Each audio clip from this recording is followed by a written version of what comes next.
अमरावती जिल्ह्याचे पालकमंत्री लग्नातही येतात तर हेलिकॉप्टर घेऊन येतात आणि एका लग्नाच्यासाठी 8-8 लाख रुपये किंवा जे काही खर्च येत असेल ते खर्च सातत्यानं करतात.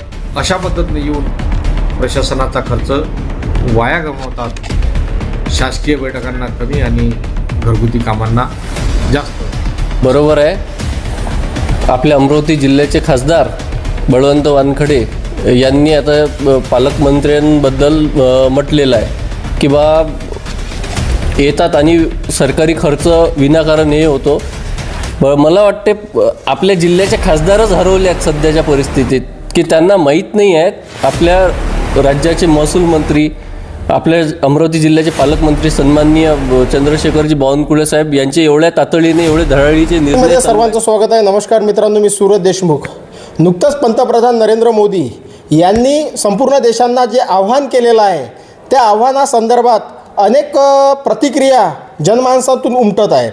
नुकतंच अमरावती जिल्ह्याचे खासदार श्री बळवंतराव वानखडे यांनी पालकमंत्री अशी टीका केली की पालकमंत्री जेव्हा कोणाच्या लग्नाला येतात तेव्हा हेलिकॉप्टर घेऊन येतात आणि 8-8 लाख रुपये खर्च करतात, असा त्यांनी टीका केलेली होती.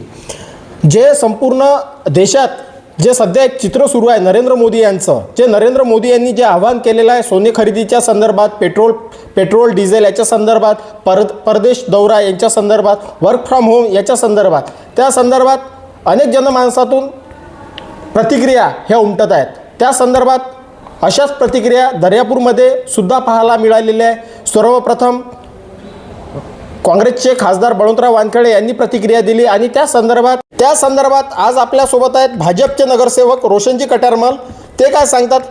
रोशनजी कटारमल, सर्वप्रथम सह्याद्री न्यूजमध्ये तुमचं स्वागत आहे. नुकतंच बळवंतराव वानखडे यांनी पालकमंत्र्यांवर एक टीका केलेली आहे, त्या संदर्भात आपण काय बोलू शकता? बरोबर आहे. आपल्या अमरावती जिल्ह्याचे खासदार बळवंत वानखडे यांनी आता पालकमंत्र्यांबद्दल म्हटलेलं आहे की बा येतात आणि सरकारी खर्च विनाकारण हे होतो.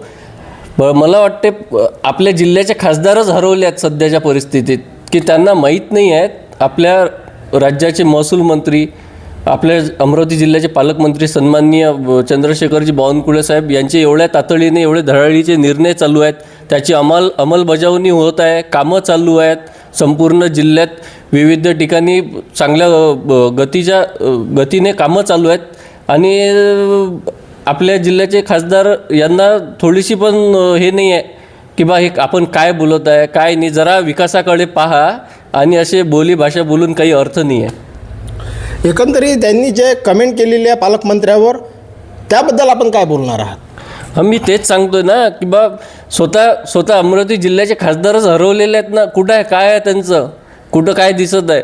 पालकमंत्री महोदय येत आहेत, एवढे मोठे निर्णय घेणं चालू आहेत, एवढे मोठे कामं चालू आहेत प्रत्येक ठिकाणी, जनतेचे प्रश्न मार्गी लागत आहे. आज अमरावती जिल्ह्यातल्या प्रत्येक सामान्य शेतकऱ्यापासून ते सामान्य बेरोजगार या सर्व सामान्य नागरिकांचेही सुद्धा एवढे मोठे धडाडीनं निर्णय मार्गी लागत आहेत. एवढा मोठा पालकमंत्री महोदय कुठेही असो, लग्नातही आले तरी सामान्य जनते जर तिथं कुठं निवेदन घेऊन जात असेल तर त्या निवेदनाचे स्वतः दखल घेतात, पाठपुरावा घ्यायला लावतात. 3 दिवसाच्यात प्रत्येक गोष्टीचा निर्णयाची विल्हेवाट लागते. अजून काय पाहिजे?